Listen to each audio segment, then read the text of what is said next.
IVM.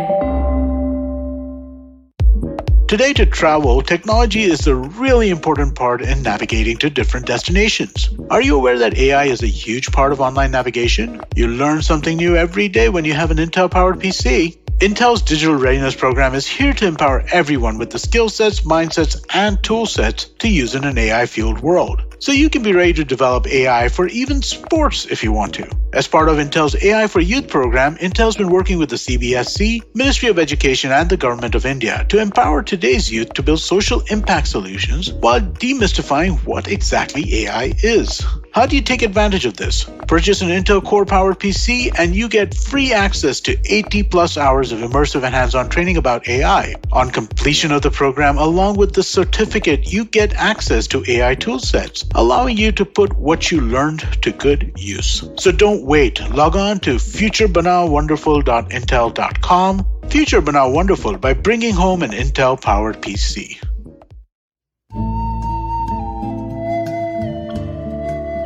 IVM के Hindi travel podcast टेढ़े मेढ़े रास्तों पर आपका स्वागत है।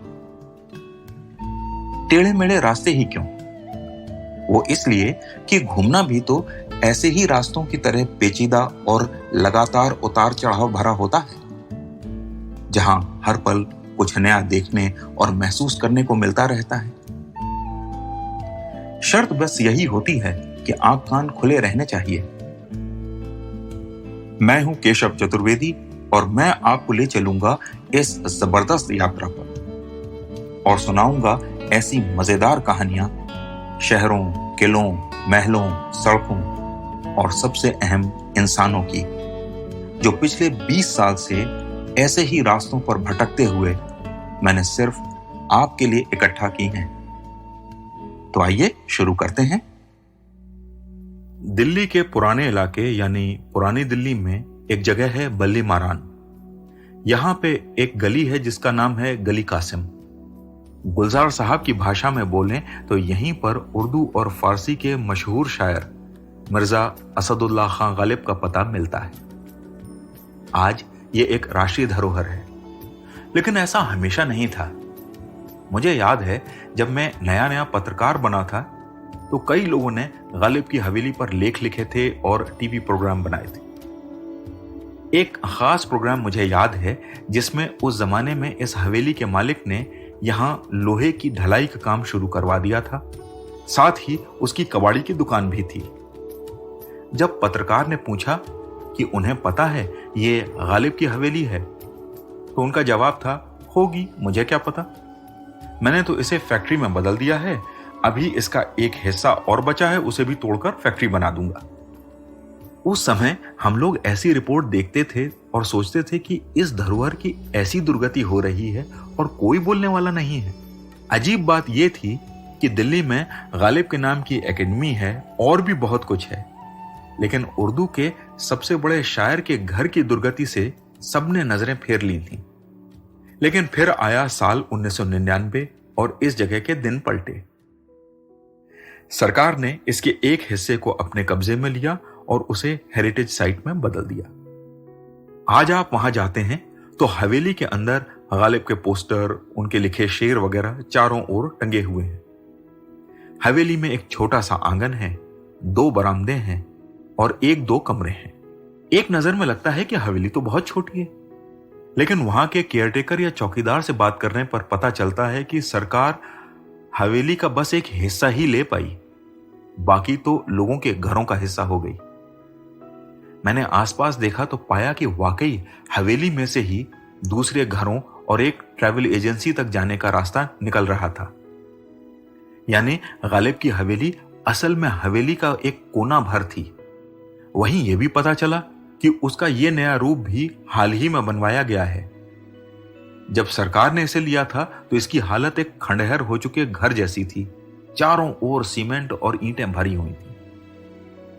दुनिया में कहीं भी पुरानी दिल्ली जैसा कोई शहर होता तो उसे हेरिटेज या धरोहर की तरह संभाल के रखा जाता, लेकिन हमारे यहां हाल यह है कि ना तो सरकार को कोई चिंता है धरोहर की, ना ही समाज को और ना ही वहीं रहने वालों को। रोजमर्रा की जिंदगी हम सब पर इतनी हावी रहती है कि अपनी धरोहर को बचाना, उस पर गर्व करना, उसके लिए कुछ कोशिश करना, ये सब हमारे जहन में बिरले ही आता है। इसी कारण पुरानी दिल्ली में कई ऐसी जगह हैं जिनका हाल बेहाल ही है। इसी बदहाली से उबारने के लिए गालिब की हवेली को 100 साल पुराना लुक दिया गया। इसे तैयार करने में सरकार ने कई कलाकारों की मदद ली और यहां गालिब की मूर्ति बनवाने का पैसा गुलजार साहब ने दिया।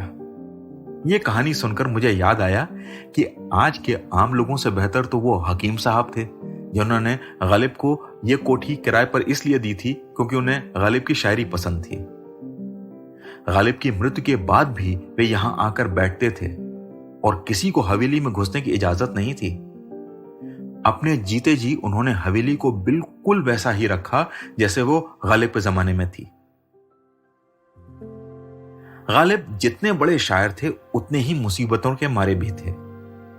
पूरी जिंदगी उन्हें पैसों की तंगी रही और उनके 7 बच्चे हुए जिनमें एक भी कुछ साल से ज्यादा जिंदा न रह सका। इस कारण उनके मन में गहरा अवसाद रहता था। न जाने क्यों उस हवेली में जल रहे कम रोशनी वाले बल्बों के कारण आज भी वही अवसाद वहां विराजमान सा दिखता है। मैं भारी मन से हवेली के बाहर निकला तो पाया कि गली कासिम में एक आदमी कुछ गधे लेकर जा रहा है। गधों को देखकर मुझे गालिब का एक मशहूर किस्सा याद आ गया और मन का भारीपन दूर हो गया। उनके विरोधी शायर ज़ौक़ से उनकी नोकझोंक चलती रहती थी। एक दिन गालिब ज़ौक़ के सामने से गुजरे तो ज़ौक़ ने गधे की ओर इशारा किया जो आम की टोकरी के सामने खड़ा था और फिर भी आम नहीं खा रहा था। ज़ौक़ को गालिब के आम प्रेम के बारे में पता था, सो उन्होंने गालिब को ताना देते हुए कहा, मियाँ देखो गधे भी आम नहीं खाते। गालिब ने मुड़कर तपाक से जवाब दिया, सही कहा, गधे ही आम नहीं खाते। तो आज टेढ़े मेढ़े रास्तों का सफर इसी मील के पत्थर पर खत्म होता है। अगली कड़ी में फिर किस्सों के एक नए मोड़ पर मिलेंगे और वहां से नए मील के पत्थर तक साथ चलेंगे। और हाँ, अगर आपको ये पॉडकास्ट पसंद आया हो तो इसे अपने दोस्तों और परिवार वालों से शेयर कीजिए, क्योंकि सफर का मजा तो साथ चलने में ही है।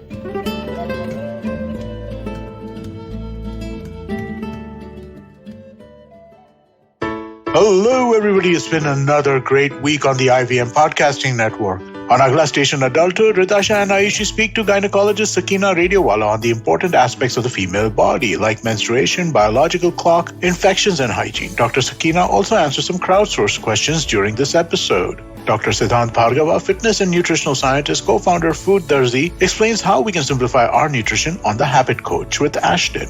On Smile India, Shifa tells us the amazing story of Dr. Aparna Hegde's NGO Arman. They provide free counseling to pregnant women and new mothers in their local languages. On Storytellers and Storysellers, Vineet talks to Gaurav Agarwal, co-founder of GameStop. They discuss the conduit between game developers and large platforms. And on Hanswani, here's Sushma Munindra's story, Ye Ishq Ishq Hai, Ishq Ishq, which explores how love is perceived differently by 2 different generations in the voice of Shashwata Sharma.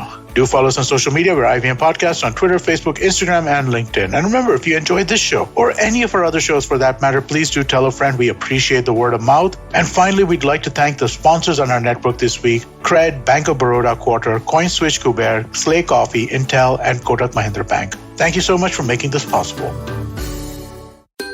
आजकल लोग positive शब्द से ही डरते हैं, पर यकीन मानो Covid के आगे भी दुनिया है जहां पॉजिटिव और सही चीजें जरूरी है। और हमारे देश में जहां जहां ऐसे काम होते हैं, स्माइल इंडिया मौजूद है। यही समाचार तो ढूंढ कर लाती हूँ मैं, शिफा मैत्रा, आपके लिए हर गुरुवार। स्माइल इंडिया आप सुन सकते हो हिंदी और अंग्रेजी में IVM के ऐप पे, वेबसाइट पे या जहां कहीं से भी आप पॉडकास्ट सुनते हो।